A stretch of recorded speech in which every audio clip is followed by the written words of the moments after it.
तो आज हमारे पास एक वेस्ट बंगाल से स्टूडेंट आए हैं।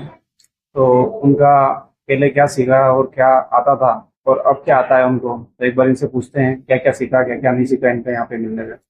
সবার প্রথমে তো আমি কিপ্যাড ফোনের চার্জিং পিন লাগাতে পারতাম, মাইক মাইক লাগাতে পারতাম, স্পিকার লাগাতে পারতাম, আর স্ক্রিন টাচ মোবাইলে যেমন খালি ডিসপ্লেটা লাগাতে পারতাম, আর এমনি রিঙ্গার মিঙ্গার এগুলো লাগাতে পারতাম। আর যা শিখেছি এখন স্যারের কাছ থেকে শিখেছি। বোর্ডের কাজ, যা আধার কাজ আছে সব স্যারের কাছ থেকে শিখেছি। আইসি রিবলিং সবকিছু স্যারের কাছ থেকে শিখেছি। सॉफ्टवेयर का नॉलेज मिला आपको यहाँ पे। হ্যাঁ, তো আগে সফটওয়্যারের কাজ আমি জানতাম না, তো এখন আমি সফটওয়্যারের কাজ এখানটায় পারি। স্যারের কাছ থেকে শিখেছি সফটওয়্যারের কাজ। मीटर सीखने को मिला, मीटर হ্যাঁ, में তো knowledge।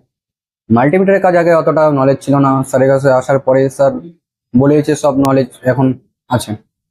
कैपेसिटर रजिस्टर सब मोबाइल ट्रेस कर लेते हो। হ্যাঁ, এখন और সব मोबाइल